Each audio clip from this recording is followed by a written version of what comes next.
Does it say record in here, George? Is it supposed to say record in the viewfinder? Yeah, REC at the top. Oh yeah, there it goes. Okay, give me another reading for 100. The thing about the Wilburys for me is if we'd have tried to plan that, or if anybody had tried to, you know, say, let's form this band and get these people in it would never happen. It's impossible. And the thing happened completely just by magic, just by circumstances. Maybe there was a full moon that night or something like that. And it was quite a magical little thing, really. I had dinner with Roy Orbison and Jeff. And I said to Jeff, look, tomorrow I'm just going to go in a studio and make up a tune, and do you want to come and help? He said, sure. Bob, we knew, had this little studio. I phoned Bob up. I mean, sometimes you can phone him and not get through for years, but he picked up first ring and he said, sure, come on over. My guitar was at Tom Petty's house, so Tom and Jeff picked me up. We went over to Bob's. I got the first line, just said, been beat up, battered around, and then wham, they just kept coming with all these lines. And there was Bob was saying, well, what's it called? What's it about? And I finally saw behind his door this big box with a sticker on it saying handle with care. I said, handle with care? He said, oh yeah, good. Reputations changeable, situations tolerable, but baby, you're adorable, handle me with care. I'm so tired of being lonely, I still have some love to give. Won't you show me that you really care? Everybody's got some. I liked the song and the way it had turned out with all these people on it so much. I just carried it around in my pocket for ages thinking, well, what can I do with this thing? And the only thing to do I could think of was do another 9, make an album. And I said, yeah, that sounds like a real good idea, because it had really been such magic doing the first track. Oh, the sweet smell of success, handle me with care. Bob had to go on the road end of May. So we just sort of said, okay, we'll meet on the 7th of May or something like that. All in a day's work for a Wilbury. And we had like 9 or 10 days that we knew we could get Bob for. And everybody else was relatively free. So we just said, well, let's do it. We'll just write a tune a day and do it that way. It was very exciting. And every time we start thinking about it, it's just, wow, and Roy Orbison's in the band. All we planned was which weeks that we were all available to get together. But apart from that, there was no other plan. I mean, we set up a room where we were going to be, and then we walked in and we started writing the tune. We were in Dave Stewart's house, and it was a nice environment because you could kind of sit outside. It was warm, and the doors were always open. Why don't we do one like that?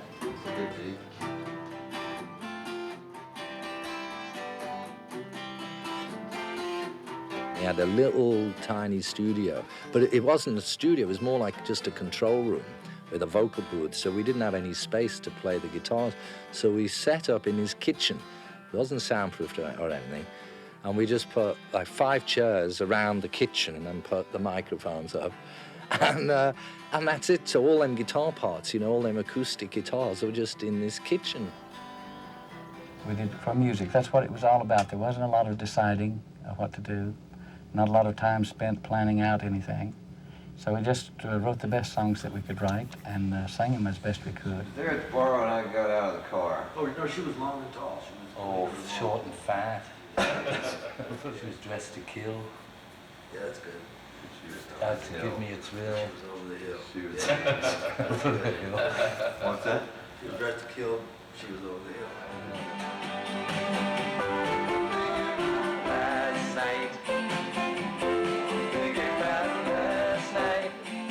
just sitting around in a circle, like 5 of us, just strumming acoustic guitars and coming up with a song in like a couple of hours that was almost ready to record, you know, and then recording it like on the evening.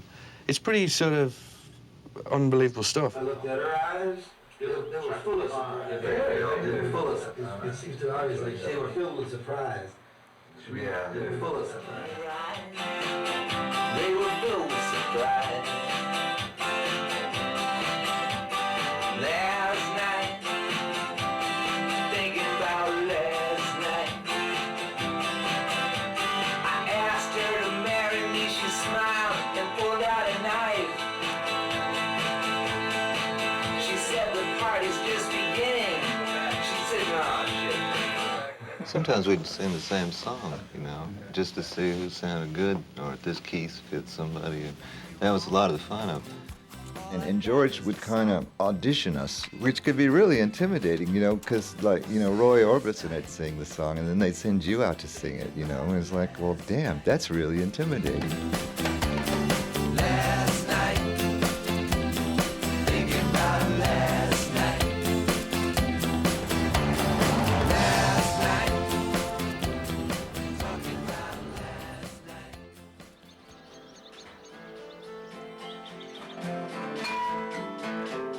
Tweet and the Monkey Man was like really Tom Petty and Bob. Well, Jeff and I were there too, but we just sitting around in the kitchen, and he, for some reason, was talking about all this stuff which didn't make much sense to me. You know, it was that Americana kind of stuff. And we got a tape cassette and put it on, and then transcribed everything they were saying. It was just fantastic watching him do it, because he had like one take warming himself up. And on take two, he sang that Tweet and the Monkey Man right through. And then what he did was he changed some of the lyrics. Maybe in about 4 places, he changed a couple of lines and improved them and dropped those lines in, and that's it. Let's get them near the souvenir stand. An ambulance come rolling in, a state trooper close behind. Tweeter took his gun and tied him up and treated him unkind. Undercover cop was left tied up to a tree near the souvenir stand by the abandoned factory. How's that? Huh? Good? Yeah. I think it was good. Okay. The way he writes the words down, like very tiny, like a spider's written it. You know, you can't hardly read it. And that's the amazing thing. It's just unbelievable seeing how he did it. Bill was there by Runway Prison where the fates were being cast. The undercover cop of course. I mean, that for me was just amazing watching it, because I had very little to do with writing that tune at all, except Jeff and I remembered a bit he did that he'd forgotten, which became that chorus. And the walls came down all the way to hell. Never saw them when they're standing, never saw them when they fell. Really not, man. You did the last line. Was that it? That was it. That was it, yeah. Okay. Okay. Really not, man.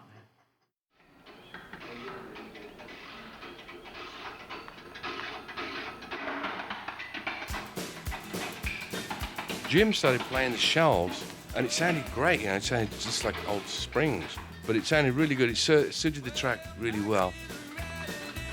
There was nothing was off limits, you know, you could record where you like, so it was opportunity to get sounds that you would never have got before.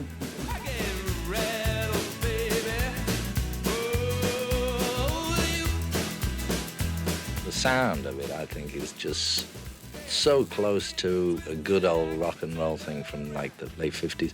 But that partially is, I think, the guitars, the acoustics. And the fridge. I tell you, it's the great new sound, folks. What's happening? You know, it had to be a bit rough, but that was the fun about it. It's like the most basic rock and roll sound. As you were doing it, you already felt like you were listening to the finished product, and it sounded great. Those were very happy moments, to be listening to a song knowing that you'd got it already, and all you could do was make it better.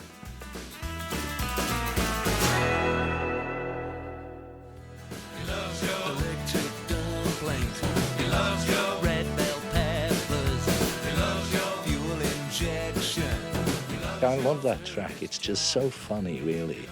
I mean, I don't know how other people write songs, but that bit, I just picked up a bunch of magazines and gave everybody a magazine. And I had some copies of Autosport.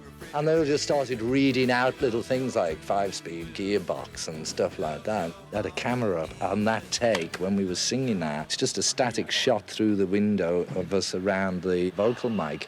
How do we do it? We just go around? I don't know. Yeah. Well, should we ever practice or something? Yeah, let's practice it once. Are we singing it or just saying it or what? I think we're singing it, aren't we? Or so let's play that bit. Let's see. Okay. We just wrote this random list and had it on the microphone, and then we just did the take.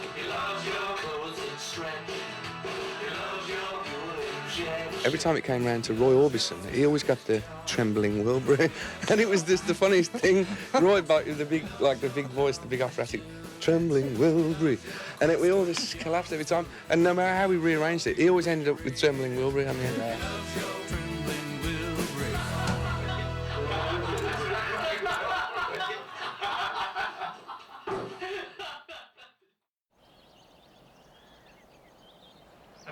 Morning, George.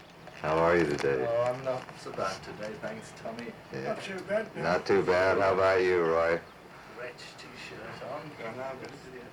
Hey, Roy, that thing the other day we filmed when we were doing the Willy, I saw it back the other night. You were just in stitches. You got the line, I love your trembling Wilbury. Yeah.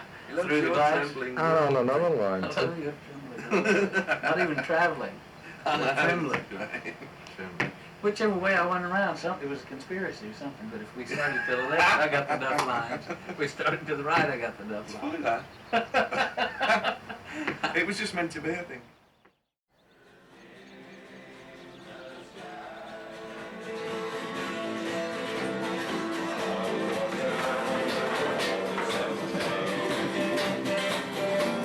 There was just a lot of music in the air and a lot of fun going around, a lot of parties, a lot of ukuleles till dawn.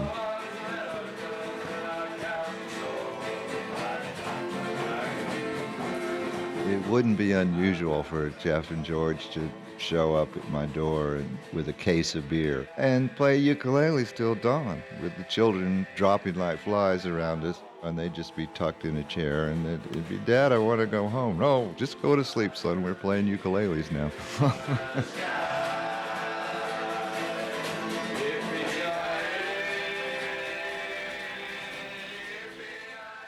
You know, what Jeff brings most to a session is his enthusiasm and spark. Some producers don't like to be there and treat it as work, and it's more like, ooh, Dad's here, you know, so that kind of stuff. With Jeff, it was more like, oh, great, well, let's try this. You know, officially, George and me are the producers. Yeah. But, you know, we all have lots of ideas for it. And at the end of the day, it's like, it is like a bunch of really fresh stuff, because when you're working on it, it's only like hours old, you know. It's not like you've had it there for months.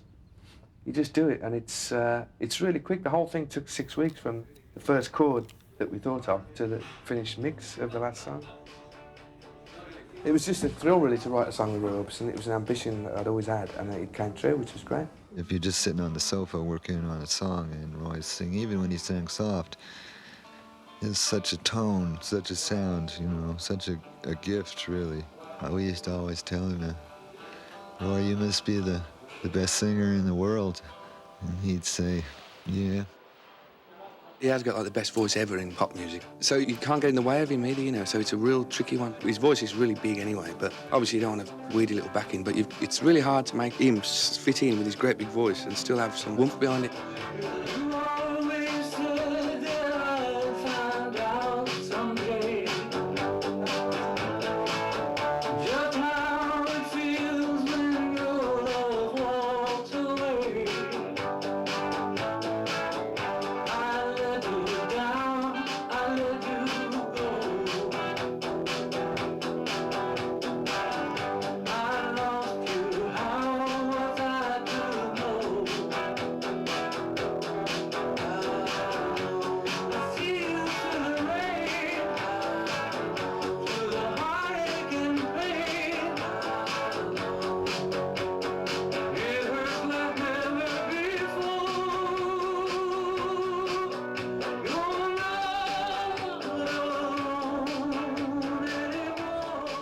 One night I broke into the studio to try this alternative chord pattern because that was one particular one I just couldn't come to terms with the way it was. And I just did it as an alternative. I put this Telecaster on, playing these other chords, and pulled out all the other stuff. And everybody else arrived and heard it as this new thing with like the same tune but different chords. And they all loved it.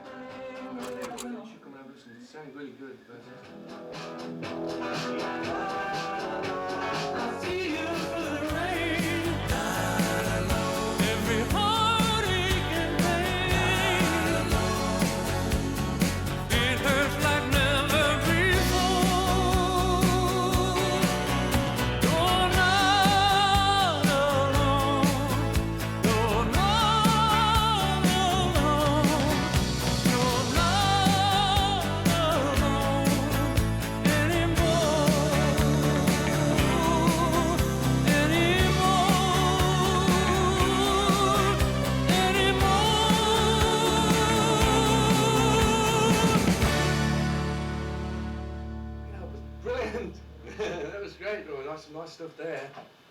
I put all I had into the project, but it's the other guys had visions of what I should sound like or what I should sing and things like that. So we didn't question each other. We just went right ahead. I tell you, I love to hear all these guys sing so much that it was just for me. Yeah, me I too. could have just sat there and listened, really.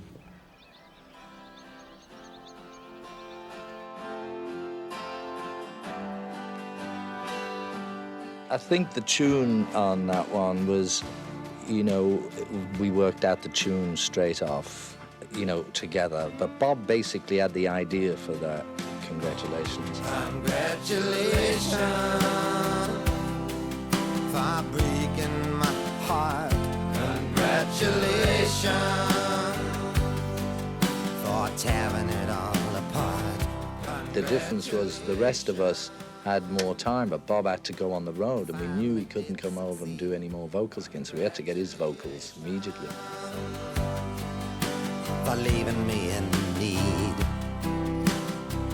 This morning I looked out my window and found that bluebird singing, but there was no one around. At night I lay alone in my bed with the image of you going around in my head. One of the most amazing things ever about the Wilburys was this poles apart thing of Roy and Bob Dylan.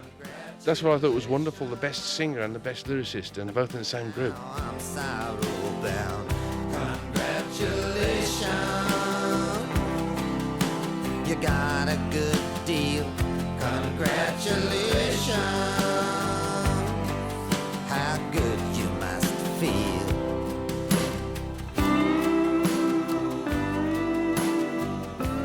I think my least favorite thing was having to go on tour while the album was getting started. I couldn't wait to get back. I was really looking forward to getting down and making them into records, you know, all these tracks, what we could do on different songs, and we were so into it. George was so keen on the Wilburys, and so was I. I loved every minute of it. It was just beyond your wildest dreams.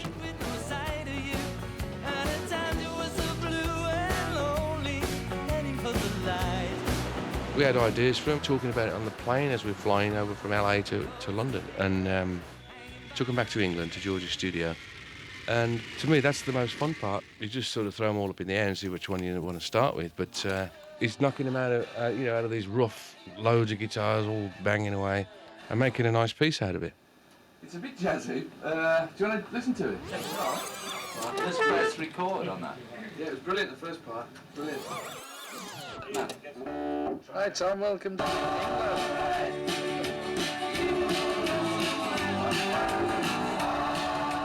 I think, well, George actually came up with the idea for it, like the main chord sequence, and we all contributed words to it. But George came up with the initial idea of it. And we tried to do something different and have like a nice film of just playing, playing and all nice shots of guitars and heads and feet and stuff. You can sit around and wait for the phone to ring,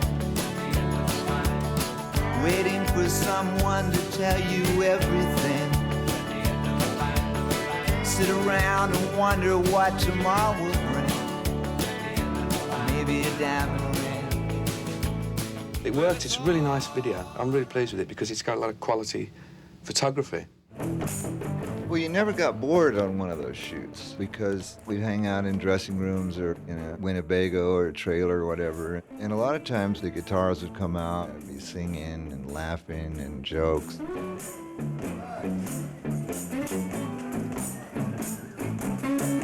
You know, a shoot can be pretty long sometimes. Those video shoots can be 12, 15 hours. And I don't remember ever getting tired or bored. And with a ringleader like George, you're never really going to stop. And I think that's probably what elated George the most, was that his idea was working. It's not only all the fun he'd wanted to have, it was coming out really good.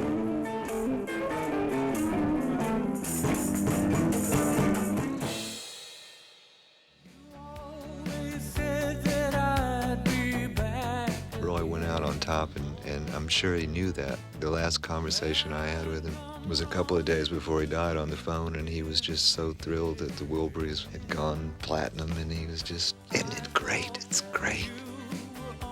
We all felt that Roy was a real special part of the group, and it was just our ace in the hole to have that voice come in.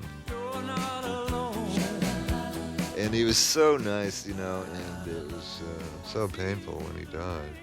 Roy would have liked us to have continued to do the end of the line. You know, it's a very optimistic song, and I mean, we love Roy. Life flows on within you and without you, and he's around, you know, in his astral body. He'll be cool. Well, it's all right, even when push comes to shove. Well, it's all right, if you got someone to love. Well, it's all right, everything will work out fine. Well, it's all right, we're going to the end of the line. The whole experience was just some of the best days of my life, really. She wrote a long letter And I think it probably was for us all. on a short piece of paper. The thing I guess would be hardest for people to understand is what good friends we were. It really had very little to do with combining a bunch of famous people. It was a bunch of friends that just happened to be really good at making music. Being beat up and battered around, being sent up and I've been shut down. You're the best thing that I've ever found. Handle me with care. None of this would have happened without him. It was George's band. It was always George's band. And it was a dream he'd had for a long time. From my point of view, I just tried to preserve our relationship. I worked so hard to make sure that, you know, all the guys who were in that band and consequently on record and film, their friendship wasn't abused. Just to preserve our friendship. That was the underlying contribution, I think, what I was trying to do. It was wonderful to see all these professionals just do their thing, you know. And it was a learning experience for me. So the doing of the album, that was my greatest time. I was looking at it from, like, out of the Wilburys. I was looking at it like, wow, look at all these people together. This would be great.